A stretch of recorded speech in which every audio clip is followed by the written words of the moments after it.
শেখ হাসিনা ১ বছরে খাবারের খরচ হিসাবে নেওয়া হয়েছে বা খরচ দেখানো হয়েছে ৩৫ কোটি টাকা। বাবারে বাবা, কি খাবারটা যা খাইছে জননেত্রী শেখ হাসিনা, যে ১ বছরে তিনি ৩৫ কোটি টাকা তার খাবারের খরচ হিসাবে দেখানো হয়েছে।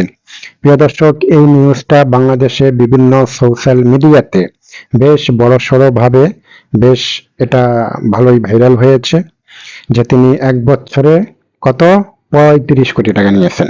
এখন প্রিয় দর্শক, আসা যাক দ্বিতীয় যে বিষয়টা নিয়ে কথা বলতেছিলাম, সেটা হলো যে শেখ হাসিনা আসলে বাংলাদেশে আসবে কিনা। এক কথায় বলবো যে না, শেখ হাসিনা বাংলাদেশে আসবে না। এই কথাটা হলো স্টানবাজির মতো একটি কথা। স্টানবাজি কথাটা শব্দ অর্থ হলো চমকে দেওয়ার মতো একটি কথা। তিনি এই কথাটা বলে বাংলাদেশের মানুষকে হয়তো চমকে দিয়েছেন। আওয়ামী লীগ যখন ক্ষমতায় ছিল ১৬ বছর, তখন তাদের জীবন যাপনটা ছিল রাজার হালের মতো। রাজার হালের মতো তারা জীবন যাপন করত, এবং তাদের নেতারা যারা ছিল তারাও রাজার হালে জীবন যাপন করত। এখন তারা যেসব দেশে গেছে তারাও সেখানে রাজার হালে জীবন যাপন করতেছে। এখন যদি বাংলাদেশে শেখ হাসিনা আসে, তাহলে তারা কই যাবে? সোজা জেলখানায় চলে যাবে। তাহলে রাজার হালের জীবন যাপন ছেড়ে কেউ কি চাবে যে আমি জেলখানায় যাইয়া ওই কষ্ট করি? ওখানে কি এসি পাবে? ওখানে কি তারা যা খাইতে চাবে সেটা পাবে? কিছুই পাবে না। এবং আরেকটা জিনিস দেখেন, তারা যদি গায়ের জোরে আসতেও চায়, তাহলে কিন্তু তারা আসতে পারবে না। কারণ বিএনপি বলি, জামায়াত বলি, এনসিপি বলি এবং ২০২৪ সালের জুলাই আন্দোলনকারী যারা বলি, এই সমস্ত মানুষগুলি কিন্তু আবার একত্রিত হওয়ার একটা সম্ভাবনা আছে। সমস্ত মানুষগুলি একত্রিত হওয়ার একটা সম্ভাবনা আছে, এবং সরকার চাইলেও কিন্তু এই মানুষগুলোরে মানে দাবাইয়া রাখতে পারবেন। কারণ ৫০ লক্ষ মানুষ যদি এক হয়ে যায়, তাহলে এখানে প্রশাসন কি করতে পারবে? প্রশাসন এখানে গুলিও চালাতে পারবে না।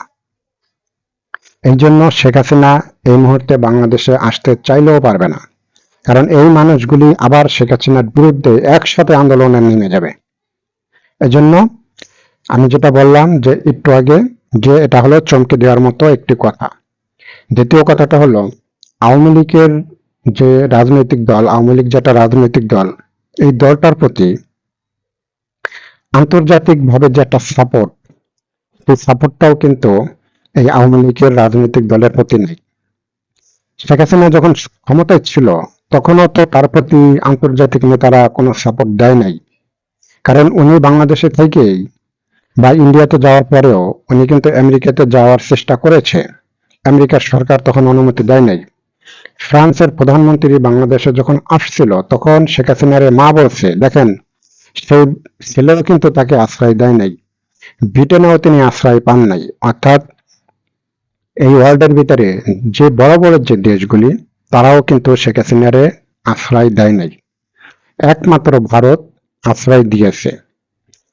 এখন যেখানে তাদের আন্তর্জাতিকভাবে সাপোর্ট নাই, সেখানে তারা এই দেশে আসবে কিভাবে? এখন আরেকটা যে বিষয় আমি নিয়ে কথা বলবো, সেটা হলো যে শেখ হাসিনা এই আওয়ামী লীগকে গলা টিপে হত্যা করছে। আওয়ামী লীগকে গলা টিপে হত্যা করছে শেখ হাসিনা, শেখ হাসিনার বোন, শেখ হাসিনার ছেলে মেয়ে, ওবায়দুল কাদের, আসাদুজ্জামান খান, এই কয়জন মানুষ এই আওয়ামী লীগটারে গলা টিপে হত্যা করছে। এখন আওয়ামী লীগকে তো তারা হত্যা করেই ফেলাইছে। এখন চাইলেই কি এই মৃত আওয়ামী লীগকে কি আবার এই শেখ হাসিনা জীবিত করতে পারবে, পুনরুজ্জীবিত করতে পারবে? পারবে না। কারণ আওয়ামী লীগ শেষ। আওয়ামী লীগ একবারে জাতীয় পার্টির কাতারে চলে গেছে, একবারে শেষ। এই আওয়ামী লীগ কোনোদিনও আর পুনরুজ্জীবিত হবে না।